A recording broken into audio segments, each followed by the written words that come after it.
हाँ बच्चों, आज हम क्वेश्चन प्रैक्टिस कर रहे हैं। कौन सा? Chapter 1 some basic concepts of chemistry. ठीक है, मोल कॉन्सेप्ट का हम डीबीबीए लगा रहे हैं। इसमें आपको सबसे पहला क्वेश्चन क्या दे रखा है? Which has the maximum number of molecule. यहाँ पे अलग अलग उसके ना मास दे रखे हैं। तो सबसे पहले आपको कॉन्सेप्ट समझा देता हूँ कि ऐसा क्वेश्चन आएगा, मतलब ये तो एक टाइप है। अगर इस टाइप का कोई भी क्वेश्चन आएगा तो वो सारे क्वेश्चन आप क्या कर लोगे? अटेम्प्ट कर लोगे। यहाँ ध्यान देना, मान लो यहाँ पर तो मास आपको ग्राम्स में दे रखा है, ठीक है। आपको मैंने ये बात बताई है, नंबर ऑफ मोल्स किसके बराबर होता है?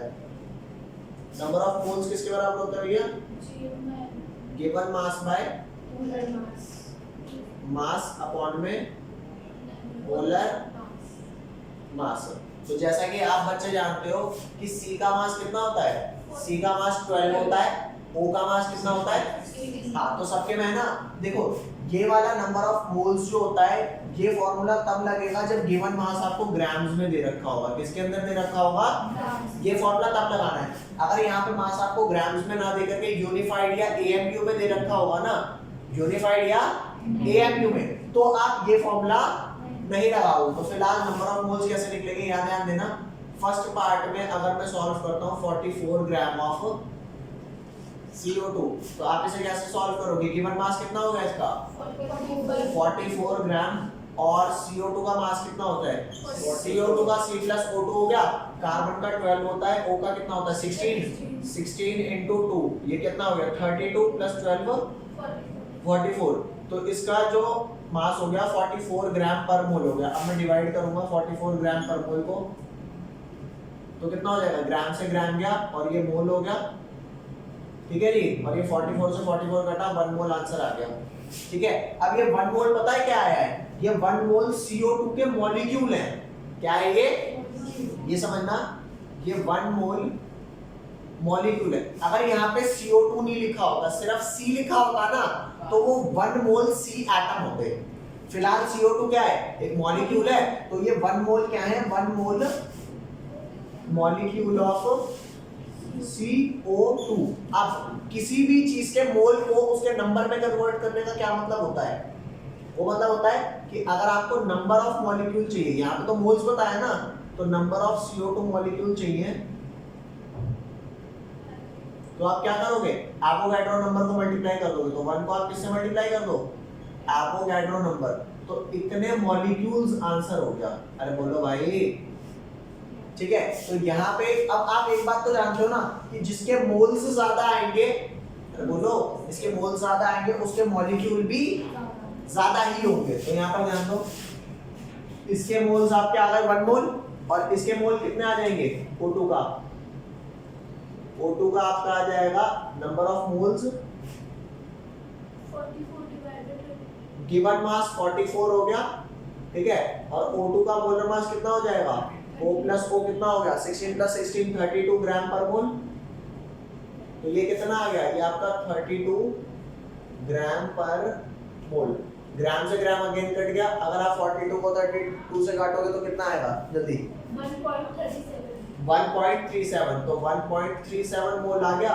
तो सोच करके देख, 1 मोल में ज्यादा मॉलिक्यूल आएंगे या 1.37 मोल में? 1.37 मोल में। तो चलो यहाँ पे तो 1. अगेन नंबर इसका निकालना हो तो 1.37 को किससे मल्टीप्लाई कर देंगे? तो एवोगाड्रो नंबर तो कांस्टेंट है ना सब में। एवोगाड्रो नंबर क्या कह रहा? फॉर्मूला से मल्टीप्लाई कर दो ना डायरेक्ट एवोगाड्रो नंबर को। हाँ, यहाँ पे भी डायरेक्टली मल्टीप्लाई कर सकते हैं। तो ये आ गया। थर्ड वाले का कितना आ रहा है?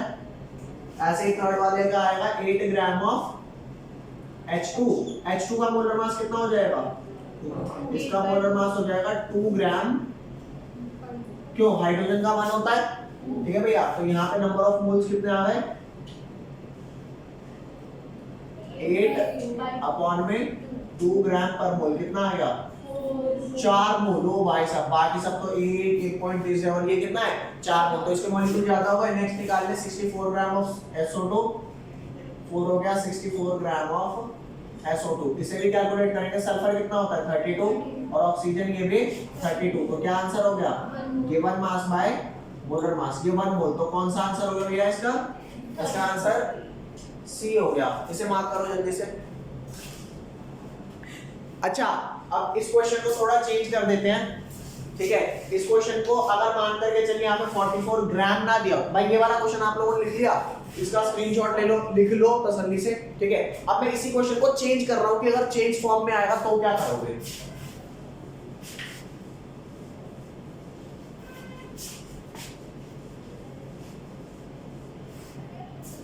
मान लो यही क्वेश्चन अगर आपको दिया होता, ठीक है, लेकिन ग्राम्स की जगह क्या दे देता, यूनिफाइड। अच्छा, कोई इंसान 8 यूनिफाइड लिखे या 8 AMU of H2 लिखे, तो ये दोनों चीजें क्या हैं, same exactly. AMU atomic mass unit होता है, मॉडर्न जमाने में उसे यूनिफाइड बोल देते हैं, बड़े नाम को छोटा कर देते हैं ना। तो यहाँ पे भी 44 ग्राम ना हो, क्या हो ये 44U, और यहाँ पर भी क्या हो ये U, और यहाँ पर भी क्या हो U। तो अब क्या होगा, तो जब आपको यूनिफाइड में दिया होता है ना, तो आपको ये बताता हूं कि अब नंबर ऑफ, पहले नंबर ऑफ मोल्स आ रहा था ना, अरे बोलो, पहले क्या आ रहा था, नंबर ऑफ, जब मास ग्राम में गिवन होता है तो मैं मोलर मास से डिवाइड करता हूँ, और जब नंबर ऑफ ये यूनिफाइड में गिवन होता है तो मैं नंबर ऑफ मॉलिक्यूल डायरेक्ट मिलते हैं। वो जो गिवन मास होता है वो होता है यूनिफाइड में, और जो यहाँ पे होता है वो मोलर मास ना होके क्या होता है, मॉलिक्यूलर मास। और मॉलिक्यूलर मास की यूनिट होती है यूनिफाइड पर मॉलिक्यूल। क्या यूनिट होती है इसकी, यूनिफाइड पर मॉलिक्यूल। तो ध्यान देना, अगर ये ग्राम होता तो यूनिट नीचे क्या होती, मोलर मास की होती, ग्राम पर मोल। अभी फिलहाल क्या है, ये यूनिफाइड है, बोलो भाई। तो यूनिफाइड ये डिवाइड करूंगा तो ये क्या होगा, यूनिफाइड पर मॉलिक्यूल। तो यू से यू अगर आपका कैंसिल आउट हो जाएगा तो डायरेक्टली क्या आएंगे, नंबर ऑफ मॉलिक्यूल। तो सबके नंबर ऑफ मॉलिक्यूल निकाल लो, number of molecule of CO2 क्या आ जाएगा, number of molecule of CO2, ये आपका आ जाएगा 44U अपॉन में 44, ये हो गया यूनिफाइड, ये हो गया यूनिफाइड पर मॉलिक्यूल। तो ये कट के क्या आया, ये आ गया आपका 1 मॉलिक्यूल, ठीक है भैया। ऐसे ही ये वाला आपका कितना होगा, 44U ऑफ, अरे फर्स्ट पार्ट हो गया भाई, ये आया। अब ये सेकंड, अब ये अगर ये मोल होता तो एन से मल्टीप्लाई कर रहा था ना एवोगाड्रो से, क्योंकि ये मास यूनिफाइड में, तो डायरेक्टली क्या आया मेरा, मॉलिक्यूल। और यहाँ पर ध्यान दो, 44U ऑफ H2 होता, 44U ऑफ O2 होता, तो क्या हो जाता मेरा, given mass by molecular mass unified पर मॉलिक्यूल। तो यहाँ क्या आंसर आ जाता, बोलो भैया, 1.37। जो पीछे आपने सॉल्व किया था 44/64, वो 1.37 आया था। नहीं, अरे भाई, अरे 144/32 आया था, आप 64 की बताया। अच्छा 44/32, तो ये कट के कितना आ गया आपका, 1.37 पर मॉलिक्यूल, ये आ गया आपका 1.37, ये 1.37 मॉलिक्यूल हो गए, विच इज, मतलब एक्सपेरिमेंटली ये चीज नहीं हो सकती, नंबर ऑफ मॉलिक्यूल्स कभी पॉइंट में नहीं आ सकते। लेकिन आप पॉइंट तो समझ रहे हो ना, क्या समझाना चाह रहा हूं, कि मासेस अगर आपकी यूनिफाइड में गिवन है तो आप क्या निकालोगे, डायरेक्टली नंबर ऑफ मॉलिक्यूल। और अगर आपको ग्राम्स में गिवन है तो पहले आप क्या निकालोगे, गिवन मास में मोलर मास से पहले मोल्स, और उसके बाद किससे मल्टीप्लाई करोगे, एवोगाड्रो नंबर से। तो चेक करना, यहाँ पे 1 मॉलिक्यूल, यहाँ पे 1.37 मॉलिक्यूल। सिमिलरली थर्ड वाले केस पे क्या हो जाएगा, थर्ड वाले केस पे गिवन मास इन यूनिफाइड अपॉन में इतने U पर मॉलिक्यूल, कितने आ जाएंगे यहाँ पर, 4 मॉलिक्यूल। तो अगेन इसका आंसर क्या हो गया बेटा, अगेन इसका आंसर क्या हो जाता, थर्ड। समझ गए, तो ये इसका वेरिएशन था, जल्दी लिख लो इसे। चलो बच्चों, नेक्स्ट क्वेश्चन आता है हमारा क्या, कि आपको दे रखा है 4 ग्राम ऑफ NaOH डिसॉल्व किया है 100 ml ऑफ सॉल्यूशन में, ये वॉल्यूम सॉल्यूशन का दे रखा है, आपको मोलैरिटी निकालनी है। तो ये क्वेश्चन आपका एग्जैक्टली सीधा सीधा है क्या, कि मोलैरिटी का फॉर्मूला क्या होता है, ये लिखा है यहाँ पे, मोलैरिटी ऊपर आता है number of moles of solute, और नीचे क्या आएगा, volume of solution in litre. तो वॉल्यूम ऑफ सॉल्यूशन तो आपको 100 ml दे रखा है, तो mls को लीटर्स में कैसे कन्वर्ट करेंगे? डिवाइड कर देंगे 1000 से, यहाँ ध्यान देना। और number of moles of solute कैसे निकालेंगे? आपको ये गिवन मास ऑफ सॉल्यूट दे रखा है 4 ग्राम, बोलो भैया। तो यहाँ पर निकालो मोलर मास ऑफ NaOH कितना है? मोलर मास ऑफ NaOH कितना है भैया? Na का कितना होता है? Na का 23 होता है, O का 16 होता है, H का 1 होता है। तो कितना हो गया ये? 26, ये हो गया 40 ग्राम पर मोल। आप पूरा लिखना, मोलर मास ऑफ NaOH क्या है? अगर मोलर मास होगा तो 40 ग्राम पर मोल होगा, मॉलिक्यूलर मास होगा तो 40 यूनिफाइड पर मॉलिक्यूल। Is that clear? यहाँ पर ध्यान दो। तो अब आपका मोलारिटी का फॉर्मूला क्या हो जाएगा? ये देखो भैया, मोलारिटी वुड बी, मोलारिटी आपकी आ गई गिवन मास, अरे नंबर ऑफ मोल्स क्या होता है? Given mass by molar mass. ये क्या आ गया आपका? ये आपका नंबर ऑफ मोल्स आ गया। होल डिवाइड करना है किससे? Volume of solution in litre से। लेकिन वॉल्यूम आपको किस में दे रखा है? काका 100 ml में। तो 100 जो ml है उसको अगर मैं 1000 से डिवाइड कर दूंगा तो that ml would be converted into litres. Is that clear? ध्यान देना, ग्राम से ग्राम कैंसिल, ये मोल इनवर्स मोल हो गया। और ये जो नीचे लिखा है इसको क्या कर देंगे? रेसिप्रोकल करके मल्टीप्लाई। तो आपकी मोलारिटी कुल मिला के क्या हो जाएगी? मोलारिटी इज इक्वल टू 1, ये हो गया 4/40, ठीक है, मल्टीप्लाई यहाँ पे 1000/100। और ये क्या हो गया आपका? ये मोल इनवर्स ऊपर मोल हो जाएगा और नीचे लीटर है, तो क्या हो गया? मोल पर लीटर। इससे ये गया, इससे ये गया, आंसर क्या आया? 1 मोलर। 1 मोल पर लीटर। मोल पर लीटर को कैपिटल M से शो करते हैं। तो क्या हो गया आंसर आपका? First. Is that clear guys? इसको फटाफट नोट करेंगे। ये वो क्वेश्चन है जो CBSE लेवल पे आते हैं, फटाफट लिखो इसे। चलो बट नेक्स्ट क्वेश्चन पे ध्यान देना, क्या कह रहा है। ये क्वेश्चन काफी ज्यादा चलन में है।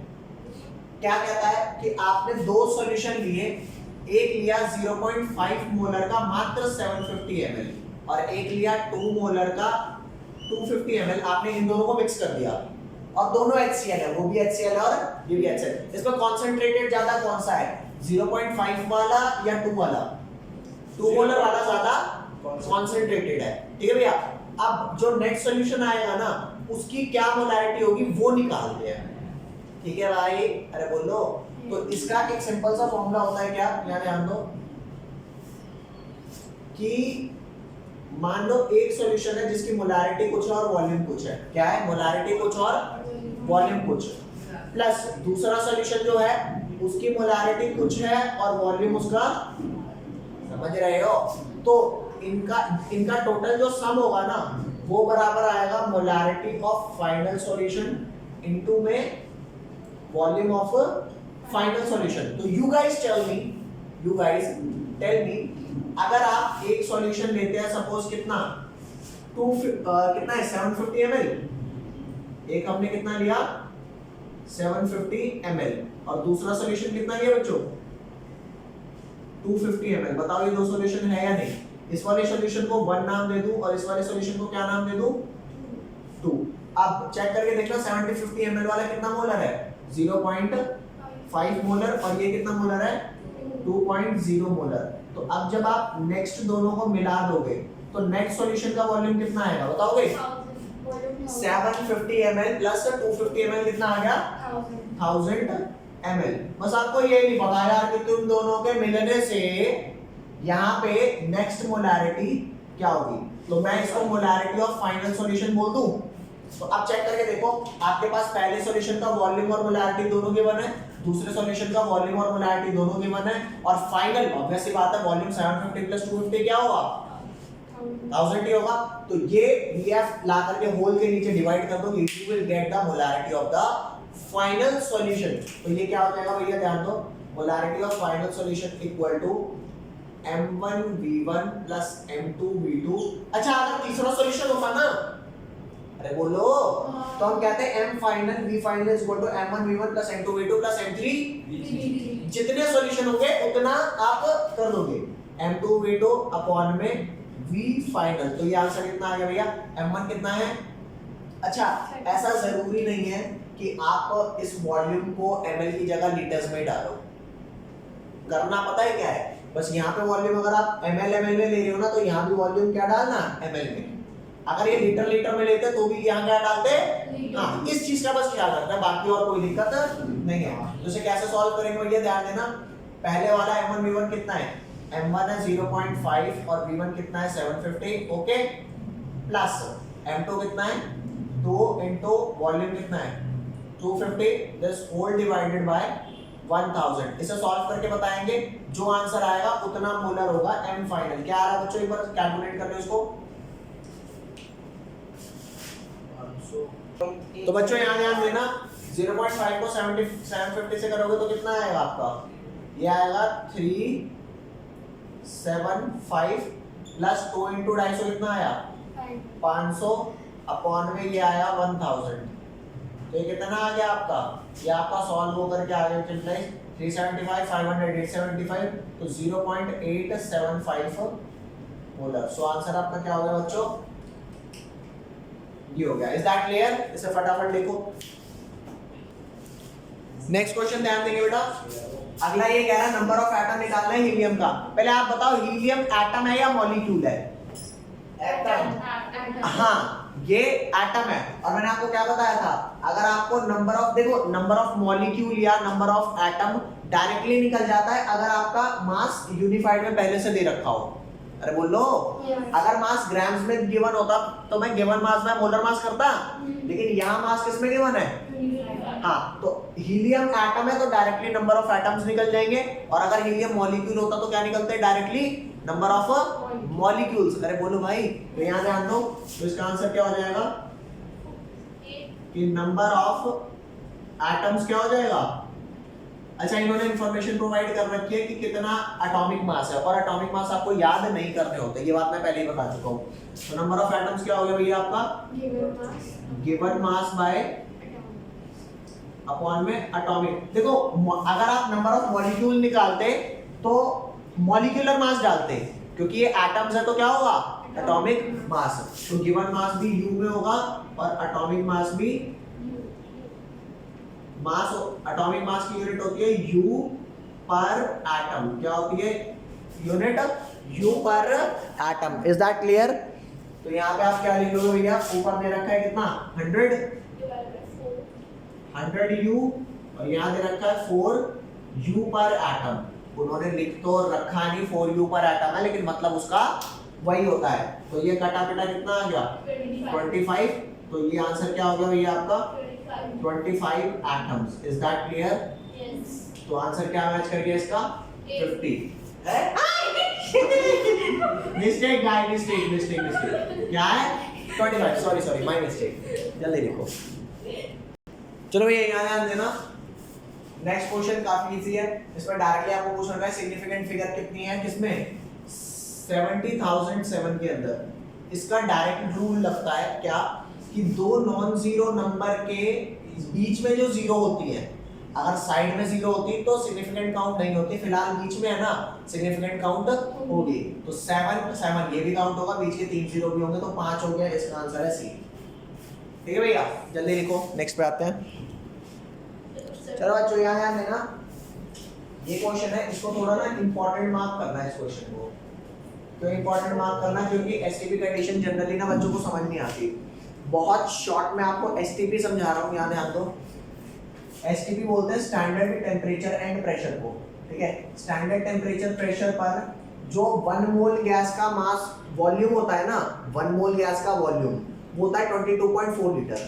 अरे बोलो, और अगर आप इनके मास प्लस करके निकालते हो 12 + 16, या इसका निकालते हो 12 + 16, ओ सॉरी इसका 12 + 32 हो जाएगा, और इसका हो जाएगा 12 + 16, इसका क्या हो जाएगा 14 + 16, इसका क्या हो जाएगा 28 + तो जो इनके मास आएंगे ना वो एक्चुअल में 1 मोल के मास होंगे। तो अब क्वेश्चन क्या दे रखा है, क्या रहा है कि 7.5 ग्राम ऑफ अ गैस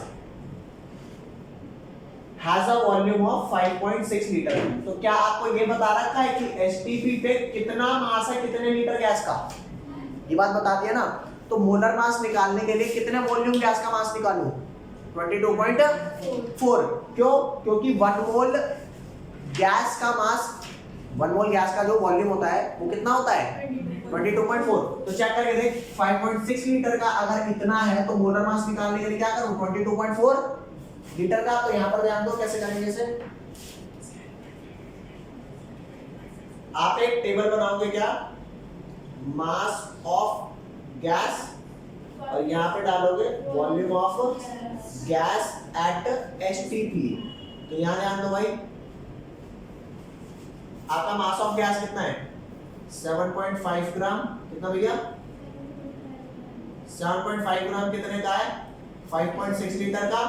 तो कितना मास होगा? 22.4 लीटर। आप में से कई बच्चे पूछेंगे ये बता तुमने 22.4 ही क्यों लिया? क्योंकि एचटीपी पे 1 मोल गैस फिक्स होती है, इतना ही वॉल्यूम ऑक्यूपाई करेगी। अरे बोल लो। तो यहां ध्यान दो, इसे कैसे निकालेंगे? 7.5 divided 5.6 is equal to x upon में 22.4। इसे ले जाके मल्टीप्लाई कर दो, क्या आ जाएगा? x ये कितना आएगा? 7.5 बाय 5.6 इनटू में 22.4। इसे सॉल्व करके निकालो, ये जो भी वैल्यू आएगी चेक करके देखना वो किस गैस के वैल्यू के बराबर है। That would be your gas. ठीक है भैया? कितनी आ रही है? 30 आ रही है। चेक कर ले एक बार सही से। फिर भी ये 5.6 मेरे को लगता है 5.6 को इससे काटूंगा तो 4 आएगा। 3 नहीं, इसको 5.6 को 22.4 से काटूंगा क्या आएगा? 4। और 7.5 को 4 से करूंगा आएगा 30 ग्राम। तो 30 ग्राम आया ना गाइस x की वैल्यू। चेक कर 30 किसका आंसर है? जहां तक मुझे दिखाई दे रहा है ये 14 और ये 16। तो ये हुआ 14 प्लस ये हुआ 16, मतलब गैस कौन सी है? Is that clear? बोलो 22.4 लीटर पे मोलर मास आता है किसी भी गैस का, तो जिसके वाले से मैच कर जाए वो वाली गैस है। नेक्स्ट क्वेश्चन आपका आता है क्या? क्या है? 30 ml हाइड्रोजन रिएक्ट कर रहा है 20 ml किससे? O2 से। 20 ml O2 से क्या रहा है? क्या बना रहा है? वाटर। तो सबसे पहले आपको रिएक्शन लिखनी है, ठीक है? ये जो आपका टॉपिक है, ये टॉपिक कौन सा है? Limiting reagent. ठीक है भैया? तो लिमिटिंग रिएजेंट टॉपिक कैसे करेंगे यहाँ ध्यान दो। आपकी इक्वेशन होती है 2H2 क्या? 2H2 plus 1O2 gives 2H2O। अरे बैलेंस करके यही तो रिएक्शन बनेगी भाई। मतलब हाफ से मल्टीप्लाई करोगे तो सब जगह H2 हाफ O2 और H2 हो जाएगा ना। तो मेरी बात सुनो, ये जो कोफिशिएंट होते हैं ना, इन कोफिशिएंट को आप कैसे ट्रीट करोगे? कोफिशिएंट को आप कैसे ट्रीट करोगे? वॉल्यूम्स। क्या ट्रीट करोगे? तो चेक करके देखो, 2 वॉल्यूम ऑफ H2 कितने वॉल्यूम ऑफ H2O दे रहा है? 2 दे रहा है ना। और 1 वॉल्यूम ऑफ O2 कितने वॉल्यूम ऑफ H2O दे रहा है? ठीक है? तो अब दोनों के वॉल्यूम्स लिख ले कितने कितने हैं। इसका वॉल्यूम H2O का कितना दे रखा है बेटा? 30। और इसका कितना दे रखा है? 20। तो इसको कैसे सॉल्व करेंगे? एक बार इसकी हेल्प से निकाल लो कितना बन रहा है। एक बार इसकी हेल्प से निकाल लो कितना बन रहा है। जो कम बच रहा होगा वो मतलब जल्दी खत्म, जो मतलब कम बना रहा है वो जल्दी खत्म हो रहा है। इसका क्लियर? तो यहाँ पर ध्यान दो भैया, सबसे पहले मैं किसकी हेल्प से चेक करता हूँ? एक बार इसकी हेल्प से x लिख लेता हूँ। किसकी हेल्प से? अरे पहले इससे चेक करता हूँ। तो यहाँ चेक करना भैया, यहाँ पे लिखते हैं वॉल्यूम ऑफ H2 और यहाँ क्या लिखेंगे? Volume of H2O। तो चेक कर भैया, 2 वॉल्यूम कितना दे रहा है? 2। तो 30 वॉल्यूम कितना देगा? अरे बोल दो भाई यार, वैसे 2 दे रहा है तो 30 कितना देगा? x। वैसे हमें पता है कि ये क्या वैल्यू होगी x की? 30। होता क्या है? 2/2 will be equal to 30/x। ये आया तो x की वैल्यू कितनी आ गई गाइस? 30 ml। तो अगर कोई पूछे कि H2 के हिसाब से ये कितना बन रहा है? 30। अब एक बार इसके हिसाब से पता लगा लो O2 के हिसाब से कितना बन रहा है। यहाँ ध्यान देना, क्या लिखोगे अगले केस में? वॉल्यूम ऑफ O2 और यहाँ क्या लिखोगे? Volume of water. तो तुम बताओ O2 का 1 वॉल्यूम कितना दे रहा है? 2, तो 20 वॉल्यूम कितना देगा, y निकाल लिया। इसको भी सॉल्व कर लेते हैं, कितना आएगा 40। 1/2 इज इक्वल टू 20/y, तो y की वैल्यू कितनी आ गई। तो तुम बताओ कौन कम है कौन ज्यादा है। X2 कम है। इसके हिसाब से मेरे को मिल रहा है 30 ml, अरे बोलो, और इसके हिसाब से कितना मिल रहा है 40 ml। तो which is limiting reagent, hydrogen या ऑक्सीजन, हाइड्रोजन। अरे बोलो। हाइड्रोजन। हाँ, तो यहाँ पर आप क्या लिखोगे, H2 इज लिमिटिंग रिएजेंट। ये वाली बात समझ गए। वो ये पूछ रहा है कि what is left at the end of reaction. तो अब मेरी बात सुनो भैया, मेरी बात सुनो, O2 बचेगा, मानते हो नहीं मानते, O2 क्या होगा, बचेगा। तो एक बात आपको मैं समझाने की कोशिश कर रहा हूं कि O2 अगर बचेगा तो मतलब 20 ml तो सारा यूज नहीं हुआ ना। तो यहां पर लिखो वॉल्यूम ऑफ O2 और यहां क्या लिखोगे, वॉल्यूम ऑफ H2O। तो बताओ कितना वॉल्यूम ऑफ O2 कितना दे रहा है, 1 वॉल्यूम ऑफ O2 2 दे रहा है, और 20 ml सारा तो यूज हुआ नहीं होगा। क्यों नहीं यूज हुआ होगा, क्योंकि 20 के हिसाब से 40 बना ही नहीं। तो यहां पर मैं क्या लिख लूंगा, W, क्या लिख लूंगा W, और वॉल्यूम ऑफ H2O बना कितना है 30। काका नहीं है बात समझ। तो यहाँ पे क्या लिख देंगे 30, तो W की वैल्यू कितनी आ गई 1/2 is equal to W by 30। कितना आएगा भैया W की वैल्यू 15 ml। अरे 30 उधर जाएगा, 30/2 15 आ गया। तो वॉल्यूम ऑफ O2 लेफ्ट कितना आ गया 20 ml था थोड़ा टोटल, उसमें से माइनस कर दिया जो 15 ml यूज्ड हुआ, बोलो जी। तो लेफ्ट कितना हो गया 5 ml ऑफ O2। ठीक है, ये प्रॉपर इसको करने का तरीका है। ठीक है भैया, H2 लिमिटिंग रिएजेंट है और वॉल्यूम ऑफ वाटर प्रोड्यूस्ड कितना होगा,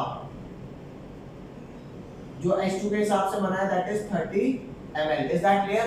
तो आंसर क्या हो गया हमारा 5 ml of D is the answer. Is that clear. ये लेफ्ट आउट हो जाएगा। अगर तुम में से किसी को ये लग रहा है कि 10 ml ऑफ O2 बचना चाहिए, समझो ये 40 ml किसका वॉल्यूम है, O2 का नहीं है, वाटर का है। वॉल्यूम ऑफ वाटर में से पहले ये बताओ, वॉल्यूम ऑफ वाटर बना भी है 40, मतलब ये तो किसी काम का ही नहीं है ना। बना कितना है, तो 30 बनाने के लिए सारा का सारा 20 तो यूज नहीं हुआ होगा। कितना यूज हुआ होगा वो लिख लिया। तो यूज जब कितना आया 15, तो बोलो, और था कितना O2 मेरे पास, तो 20 में से 15 गया। That's it। बच्चों ध्यान देना, ये क्वेश्चन क्या कह रहा है, कह रहा है हमारे को एम्पिरिकल फार्मूला निकालना है। क्या निकालना है, एम्पिरिकल फार्मूला। एम्पिरिकल फार्मूला के लिए मेरे को जो एलिमेंट प्रेजेंट होता है कंपाउंड में उसका क्या पता होना चाहिए, परसेंटेज।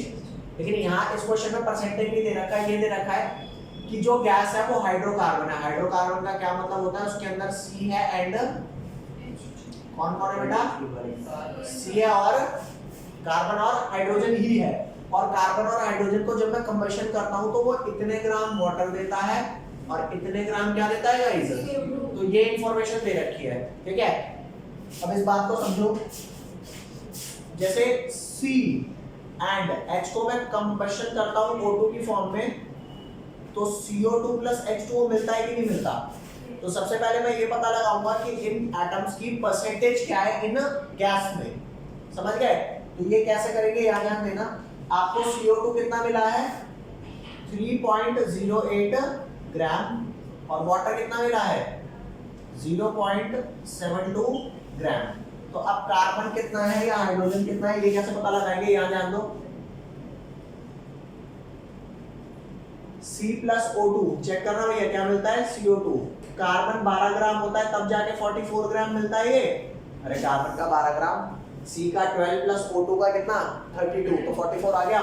तो कितना रहा होगा कि ये आपको 3.08 ग्राम मिला होगा।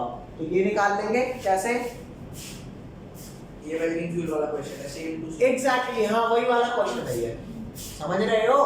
तो यहाँ ध्यान देना, यहाँ पर आपका आ जाएगा मास ऑफ क्या, कार्बन, और यहाँ आ जाएगा मास ऑफ CO2। तो 12 ग्राम अगर 44 ग्राम देता है तो x ग्राम 3.08 ग्राम देगा। तो आप x की वैल्यू कैसे निकालोगे? 12/44 is equal to x upon में 3.08। Is that clear? तो x की वैल्यू कितनी आ गई? 12/44 इनटू में 3.08 कितना आएगा भैया? कैलकुलेट करना।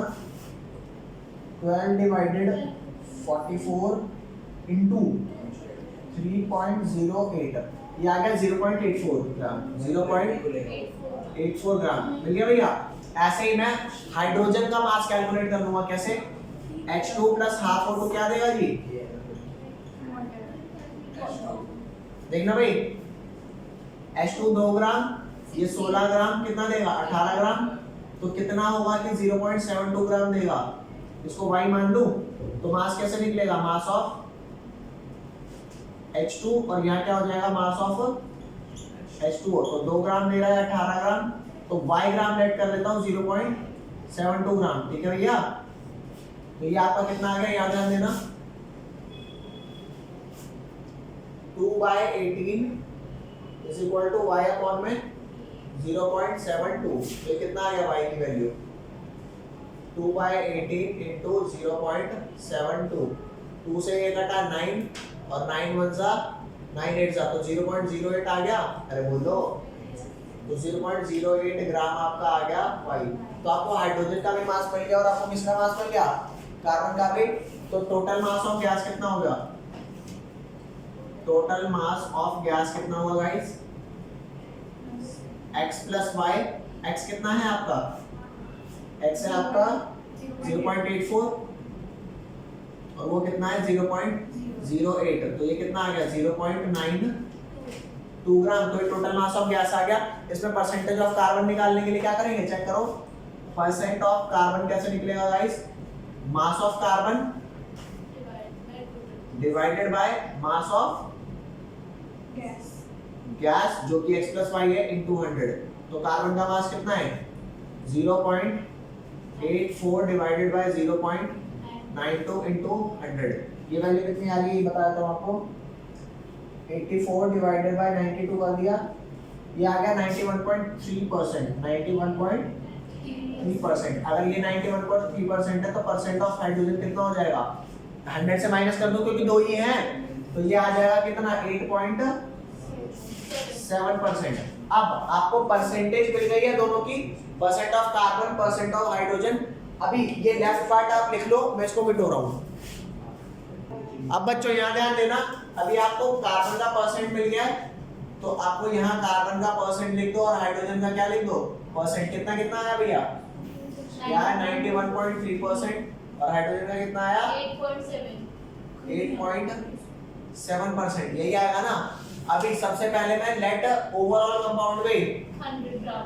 लेट द मास, भाई किसी कंपाउंड के अंदर कार्बन इतना परसेंट है, हाइड्रोजन इतना है, तो late the mass of overall. Sir ये ऐसे भी let the whole compound be of 100 grams। आप वो भी लिख सकते हैं बी 100 ग्राम्स। तो उसमें मास ऑफ कार्बन कितना हो जाएगा? कार्बन हो जाएगा 91.3% और हाइड्रोजन कितना हो जाएगा? सर परसेंटेज भी होगा, ग्राम होगा ना। है?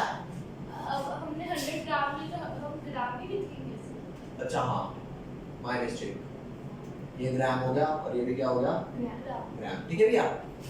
अब मैं क्या करूंगा, ये गिवन मास होगा, नंबर ऑफ मोल्स निकालूंगा, नंबर ऑफ मोल्स में जो स्मॉलेस्ट मोल होगा उससे डिवाइड कर दूंगा। बोलो, तो नंबर ऑफ मोल्स कैसे आ जाएंगे? नंबर ऑफ मोल्स आ जाएगा गिवन मास में मोलर मास। पहले कार्बन का निकाल लो, हाइड्रोजन का। कार्बन का हो जाएगा 91.3 और कार्बन का मास यहाँ पे 12.01 ले लूं और हाइड्रोजन का 8.7 और यहाँ पर क्या ले लूं 1.008। इनको जैसे डिवाइड करूंगा कितनी वैल्यू आएगी? 9। अच्छा यहाँ पे मैंने कार्बन का 12 नहीं 12.01 लिया ताकि थोड़ा एग्जैक्ट आ जाए। वहां पे भी 12.01 और 1.008 आप ले सकते हो। मासेस भाई 12 और 1 आपके हिसाब से आना चाहिए ना, ये एग्जैक्ट वैल्यू ले ली है। तो यहाँ पे 91.3 डिवाइडेड बाय 12.01 कितना आ गया? 7.6। कितना आ गया भैया? 7.6 और ये कितना आ जाएगा 8.7 डिवाइडेड बाय 1008, ये आ गया 8.63। अब स्मॉलेस्ट क्या है इसमें, तो होल नंबर रेशो क्या आ जाएगा भैया, होल नंबर कितना आ गया, होल नंबर रेशो दोनों को 7.6 से डिवाइड कर दूं, 7.6 डिवाइडेड बाय 7.6 और ये 8.63 डिवाइडेड बाय, तो ये कितना हो जाएगा, ये तो आपका 1 हो गया और ये कितना आ गया 8.63 डिवाइडेड 7.6, तो ये आ गया 1.13। यार ये तो अकॉर्डिंग टू क्वेश्चन तो हमारा मैच कर नहीं रहा, क्योंकि नंबर ऑफ रेशो में अगर मैं ये बोलूं कि कार्बन मेरा 1 आया और हाइड्रोजन मेरा क्या आया 1 पॉइंट, तो मेरे को ऐसा तो लग रहा है कि भाई ये कुछ मैच तो कर ही नहीं रहा। चेक करें, देखें, एक मिनट रुको, चेक करते हैं इसको। तो बच्चों यहाँ ध्यान दो, जो ये हमारा देख रहे हो आप कार्बन 1 आ रहा है और हाइड्रोजन 1.3 आ रहा है, तो इसको कुछ ऐसे कर सकते हैं, C1 अपॉन में 1.13 और पॉइंट हटाया 100। देखो ये आंसर तो मैच कर नहीं रहा, ठीक है भैया, CH जो है वो आ गया C100H113, ये आंसर तो मैच कर नहीं रहा, लेकिन ये प्रोसीजर सही है, ठीक है। इसका आंसर मैं आपको दूसरे तरीके से कराऊंगा, बाकी ये जो जहां से मैं क्वेश्चन करा रहा हूँ ये PDF पूरी डाल देता हूँ, इतने क्वेश्चन करो और बाकी ठीक है नेक्स्ट क्लास में कराता हूँ, ठीक है। चलो बाय बाय।